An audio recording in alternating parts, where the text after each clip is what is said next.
Je mettrai mon esprit en vous et je ferai que vous suiviez mes ordonnances et que vous observiez et pratiquiez mes lois. Vous habiterez le pays que j'ai donné à vos pères. Vous serez mon peuple et je serai votre Dieu. Ézéchiel 36, 27-28. Si quelqu'un est en Christ, il est une nouvelle créature, les choses anciennes sont passées. Voici, toutes choses sont devenues nouvelles. 2 Corinthiens 5, 17. La première partie du verset 18 est très importante et tout cela vient de Dieu. Et il ne dit pas si quelqu'un est chrétien, mais si quelqu'un est en Christ, il est une nouvelle créature. Si quelqu'un est en Christ, les choses anciennes sont passées. Voici, toutes choses sont devenues nouvelles.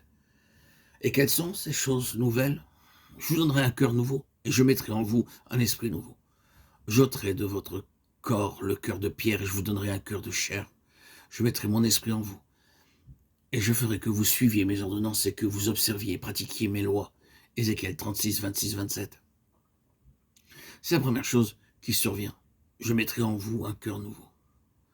Le premier grand changement qui s'opère en une personne qui a reçu un cœur nouveau, c'est qu'elle aime les choses célestes. La deuxième chose que Dieu nous donne, c'est une bonne conscience. Toutes les souillures causées par des pensées et des actions pécheresses doivent être lavées par le sang de mon Seigneur. Cela se vérifie par la hardiesse et de la liberté dans sa présence.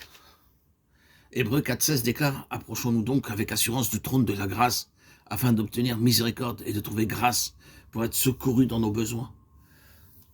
Ne crains point, petit troupeau, car votre Père a trouvé bon de vous donner le royaume. » Luc 12, 32. Nous recevons une nouvelle nature, c'est la troisième chose nouvelle, lesquelles nous assurent de sa part les plus grandes et les plus précieuses promesses, afin que par elles vous deveniez participants de la nature divine, en fuyant la corruption qui existe dans le monde par la convoitise de Pierre 1,4. Dieu nous donne une nature divine, sainte et pure, parce que notre nature pécheresse ne peut pas être améliorée par l'effort humain. Lorsque nous acceptons le Seigneur Jésus-Christ comme notre Sauveur, nous entrons dans une septuple participation. Premièrement, en acceptant le Seigneur Jésus-Christ comme notre Sauveur, nous participons au Saint-Esprit. Deuxièmement, nous devenons participants de la sainteté de Dieu. Troisièmement, nous participons à une vocation céleste.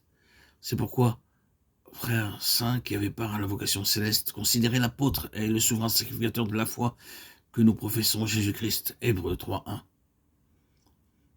Quel est cet appel? Montrer la gloire et la puissance de Dieu aux autorités célestes. Quatrièmement, nous participons à un héritage céleste. Rendez grâce au Père qui nous a rendus capables d'avoir part à l'héritage des saints dans la lumière. Colossiens 1.12.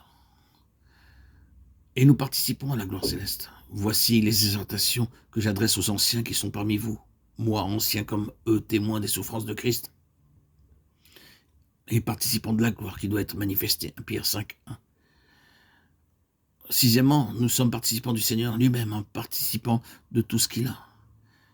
Car nous sommes devenus participants de Christ pourvu que nous retenions fermement jusqu'à la fin l'assurance que nous avions au commencement. Hébreux 3.14. Et septièmement, nous devenons participants de la nature divine. Nous entrons dans cette septuple participation spirituelle en acceptant Christ.